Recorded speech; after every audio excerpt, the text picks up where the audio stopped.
Assalamualaikum warahmatullahi wabarakatuh. Pada kesempatan kali ini kita akan berdialog dengan tokoh masyarakat Sumbar. Beliau adalah Haji Ahmad Wira MAG, MSI PhD. Assalamualaikum Ustaz. Assalamualaikum. Nah, beliau selain akademisi, beliau juga adalah seorang aktivis, sibuk di MUI ya Ustaz ya. Kemudian juga Sekumes dan banyak sekali kegiatan. Dan keseharian beliau adalah sebagai Dekan Fakultas Ekonomi dan Bisnis Islam. Nah, sebagai Dekan Fakultas Ekonomi dan Bisnis Islam, bagaimana kira-kira menurut Ustadz dampak COVID-19 ini terhadap ekonomi masyarakat? Assalamualaikum warahmatullahi wabarakatuh. Makasih kepada Ibu Yanti yang telah mengkomunikasikan terkait dengan bagaimana dampak COVID-19 terhadap ekonomi masyarakat. Sebenarnya kajian-kajian seperti ini tentu sudah cukup banyak dari kajian-kajian ekonomi bahwa dapat kita pastikan memberikan dampak terhadap ekonomi masyarakat, terutama adalah masyarakat yang kegiatan ekonominya adalah pendapatan harian, sehingga kalau masyarakat tidak banyak keluar, lalu tidak banyak yang berbelanja, ketika tidak berbelanja maka mengakibatkan omset turun terhadap usaha ataupun bisnis harian yang dilakukannya. Yang paling terdampak itu masyarakat yang punya penghasilan harian ya, ya? Ya. Kira-kira begitu, sebab kalau bagi yang mungkin beberapa masyarakat yang dia gajian per bulan dan sebagainya, ini kan tidak begitu masalah, tapi ini tetap aja memberikan dampak karena memang tentu kan keperluan dan kebutuhannya juga akan meningkat begitu. Ya. Jadi pada dasarnya masyarakat secara ekonomi sangat terdampak dari wabah corona ini. Nah, bagaimana kira-kira perspektif ekonomi Islamnya? Ya, makasih. Jadi ya, kita dari sisi dampak mungkin sudah diukur secara akurat oleh para pakar ekonomi. Tapi kita sekarang bagaimana menyikapi dengan kondisi yang terjadi pada saat ini dan bagaimana perspektif Islam dalam kaitan ini. Nah, untuk itu ada beberapa hal ketika kita berbicara ekonomi dalam kajian ekonomi Islam, tetap kita melihat dari 3 aspek. Pertama adalah dari aspek tauhid keyakinan, yang kedua adalah dari aspek syariah, dan yang ketiga adalah dari aspek moral. Nah, ketiga-tiganya ini tentu harus kita sinkronkan dalam menyikapi musibah dalam kaitan antara peningkatan ekonomi. Karena kita tahu bahwa prinsip ekonomi Islam itu yang pertama itu memang adalah terkait dengan tauhid begitu. Jadi bagaimana membawakan tauhid di situasi yang semua orang mungkin terdampak? Ya. Pertama, dalam menyikapi dalam kaitan tauhid. Dalam kaitan tauhid kita tahu ada 2 tauhid, yaitu tauhid rububiyah, yang kedua adalah tauhid uluhiyah. Tentang keesaan Allah, maka kita yakin bahwa Allah itu adalah satu, tidak boleh mensyirikatkannya. Dan yang kedua terkait dengan tauhid rububiyah itu adalah bahwa rezeki dan semuanya itu adalah tentu adalah di tangan Allah. Dan satu keyakinan kita, apapun yang kita miliki hari ini itu adalah milik Allah, karena Tuhan adalah sebagai Rabbul Alam, Tuhan sebagai penguasa alam ini. Nah, itu yang dari sisi tauhid. Disinilah kita 2 yang kita ambil situ. Pertama, bahwa siapapun yang melata di permukaan bumi ini, siapapun orang, manusia atau binatang dan lain sebagainya, maka itu dijamin oleh Allah. Wa ma min dabbati fil ardi illa 'alallahi rizquha. Bahwa apapun yang melata di permukaan bumi ini kita harus yakin bahwa Allah sudah jamin rezekinya. Ini dari sisi keyakinan. Jangan ragu di kondisi wabah corona ini rezeki kita akan terhenti. Iya. Ini yang sangat penting dari sisi keyakinan ya. Jadi jangan kita semua ataupun masyarakat, kaum muslimin, muslimat, jangan juga berhenti sampai di situ. bahwa Tuhan kita yakin akan rezeki lalu tidak berbuat apa-apa. Jangan sampai di situ. Tapi ini adalah memperkuat keyakinan dan akidah kita. Yang kedua adalah keyakinan dalam kaitan dengan tauhid tadi adalah keyakinan bahwa apa yang kita miliki hari ini adalah semuanya milik Allah Subhanahu wa taala. Jadi kalau ada beberapa case yang karena COVID-19, ada yang di antara kita mungkin sakit, ada di antara kita yang tidak usaha, ada yang mungkin kehilangan sanak pemilik, keluarga dan lain sebagainya, maka untuk meyakinkan, meningkatkan kesabaran kita, tentu kita yakin semuanya itu adalah milik Allah. Ini dari perspektif tauhid harus duduk ini, jangan lari dari situ. Yang keduanya adalah dari aspek syariahnya, dari sisi hukumnya, sunnatullahnya. Maka disinilah kunci bahwa kita tetap berusaha. Nah inilah dalam kaitan ekonomi Islam, maka ada beberapa prinsip-prinsip yang harus kita bangun. Pertama adalah prinsip keadilan, di mana prinsip keadilan ini tidak boleh kita saling menzalimi. Ya, artinya apa? Bagi masyarakat yang dia itu mungkin dalam kondisi sekarang ini ekonominya lemah, ekonominya kesulitan dan lain sebagainya, maka disitulah adanya peranan bagaimana saling membantu itu gitu. Lihat juga masyarakat sekarang karena memanfaatkan situasi, memborong barang, kemudian langka di pasaran, kemudian harga menjadi tinggi. Nah ini kan saling menzalimi akhirnya. Nah, misalnya hand sanitizer atau masker ditimbun kemudian dijual dengan harga mahal. Ini kan termasuk penzaliman juga dari sisi ekonomi. Nah, inilah yang kita tahu bahwa dalam konsep Islam itu memang kita tidak boleh melakukan tidak boleh melakukan pengacauan terhadap supply ataupun demand. Sehingga dalam konsep kajian ekonomi Islam kita dilarang melakukan ihtikar, penimbunan barang, karena dia akan mengganggu terhadap penawaran. Atau dari sisi permintaan juga kita tidak boleh. Sehingga dalam Islam ketika ini dilakukan gangguan seperti itu dilarangnya bai'un najas. Ini dalam konsep Islam, maka mekanisme pasar seperti ini kalau ada gangguan-gangguan seperti itu, maka disinilah intervensi dan peranan pemerintah. Nah, jadi saya melihat begini bahwa ketika memang kondisi ekonomi itu terjadi goncangannya itu adalah karena memang ada wabah, karena ada yang perilaku manusia itu sendiri, maka disinilah peranan pemerintah intervensi bagaimana menciptakan suasana ekonomi masyarakat ini lebih baik dan minimal bisa memberikan bantuan-bantuan yang bisa mengamankan, karena ini akan berdampak bahwa dampak ekonomi juga akan bisa menghubungkan dengan tingkat kriminalitas begitu gitu. Kita juga lihat juga ada memborong secara massal, kemudian akhirnya masyarakat yang lain tidak bisa membeli, kalaupun bisa membeli tapi dibeli dengan harga yang mahal. Ini kan kezaliman ekonomi. Nah itulah aspek-aspek yang harus kita lihat begitu. Jadi bagi masyarakat yang punya kecukupan, maka jangan juga memperlihatkan dia itu berlebih-lebihan dalam pembelanjaan. Lalu bagaimana menyikapi masyarakat kita yang kondisi ekonomi karena pekerjaan dan lain sebagainya, maka tentu tidaklah akan menjadikan dia putus asa. Sehingga dalam konsep Islam itu bagi orang yang punya rezeki, dia mesti bersyukur dengan kelebihan hartanya dengan tidak sombong.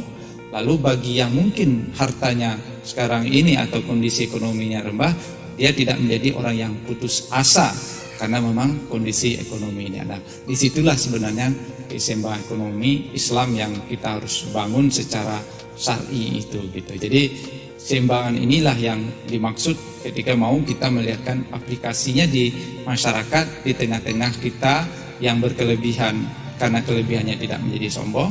Bagi masyarakat yang dia itu mungkin ekonominya terganggu, dia tidak menjadi orang yang putus asa gitu.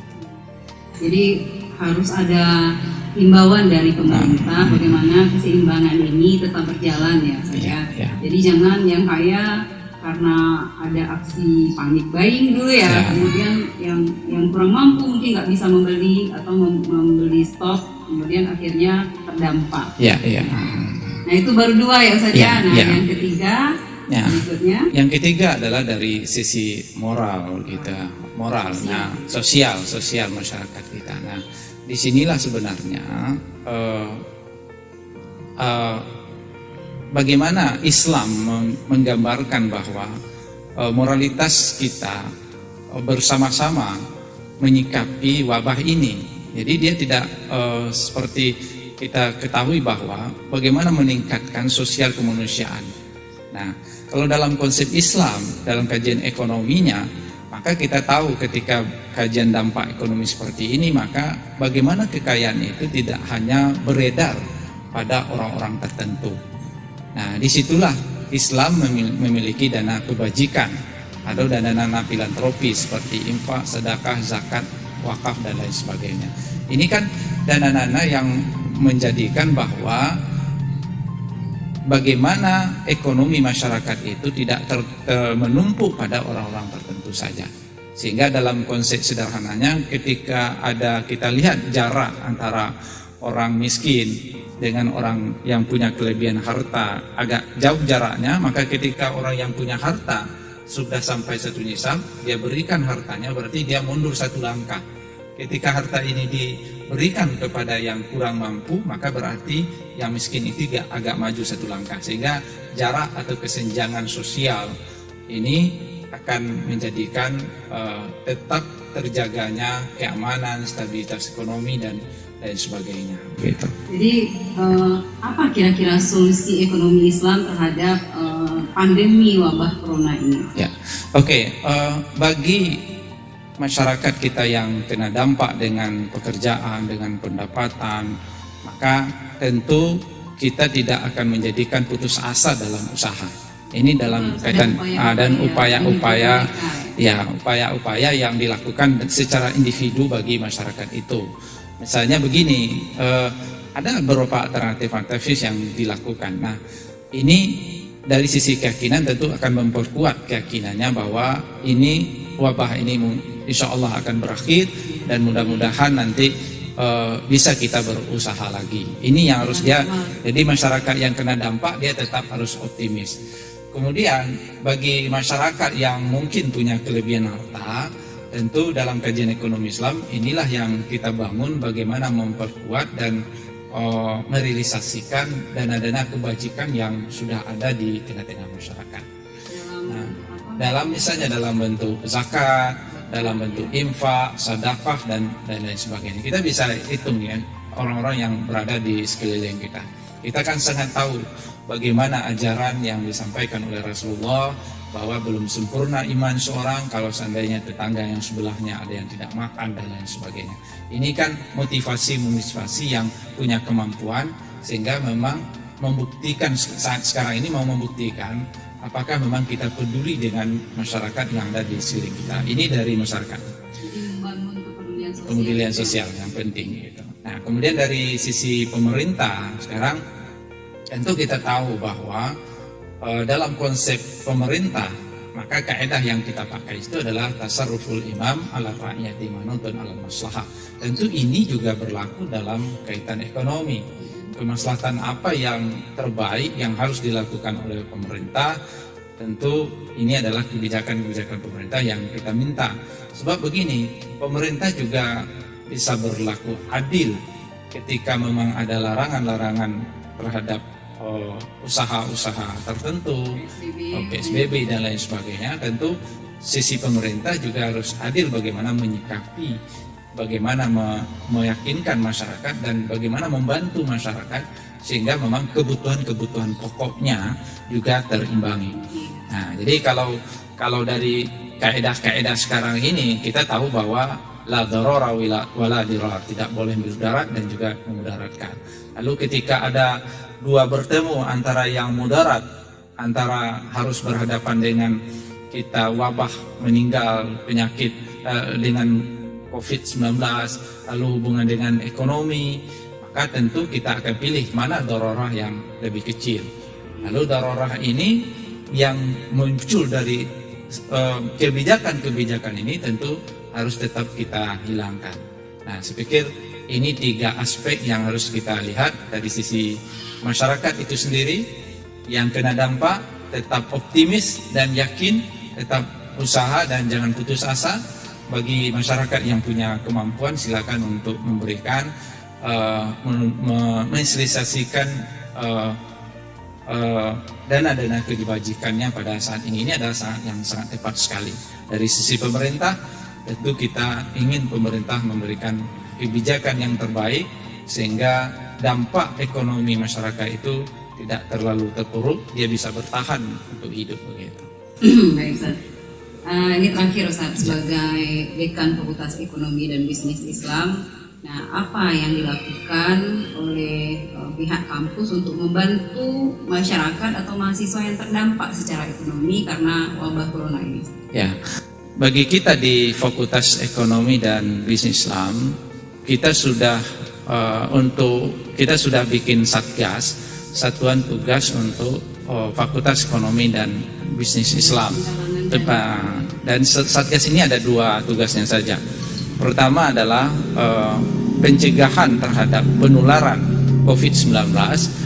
Ya, yang kedua adalah penanggulangan terhadap dampak.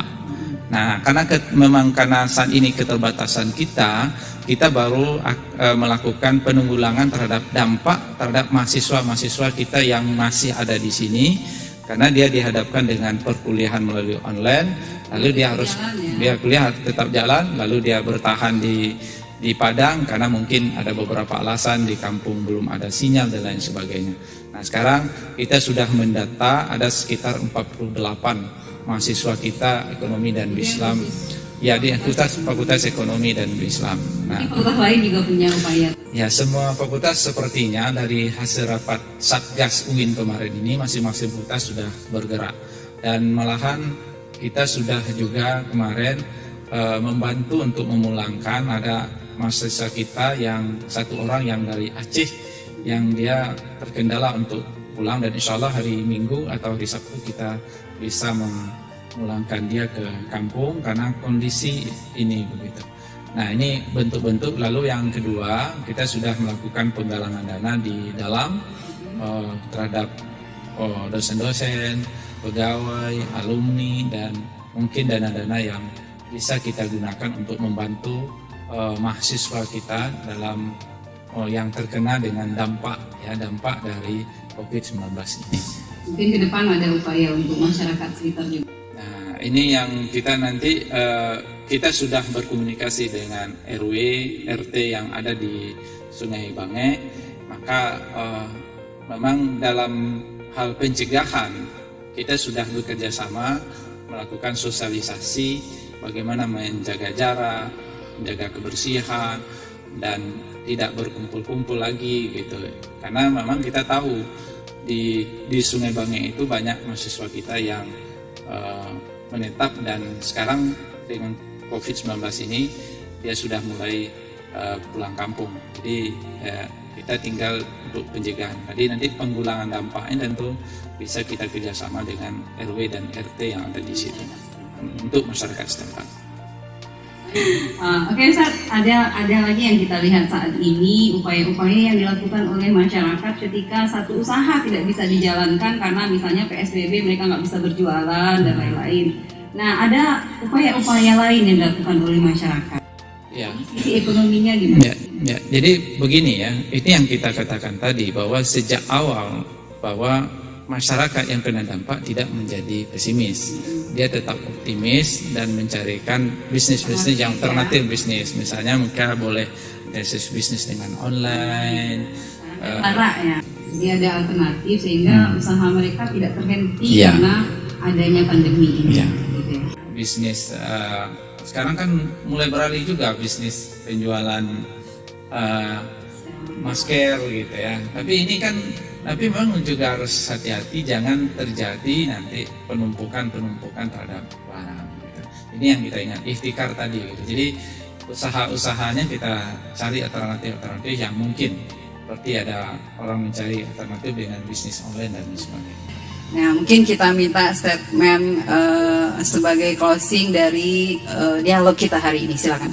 Jadi yang penting sekarang moto kita itu adalah kita tetap berusaha, lalu berdoa kepada Allah, dan kemudian bertawakal kepada Allah Subhanahu wa Ta'ala.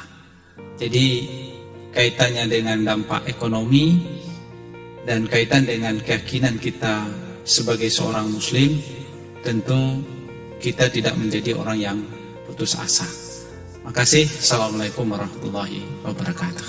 Baik, demikian dialog kita hari ini. Terima kasih kepada Ustadz Wira yang sudah memberikan pandangan sisi ekonomi terkait dengan dampak COVID-19 ini terhadap masyarakat. Mudah-mudahan bisa memberikan pencerahan di situasi pandemi COVID-19 ini. Kita tetap meyakini bahwa semua ini adalah ciptaan Allah dan mudah-mudahan situasi ini cepat berlalu.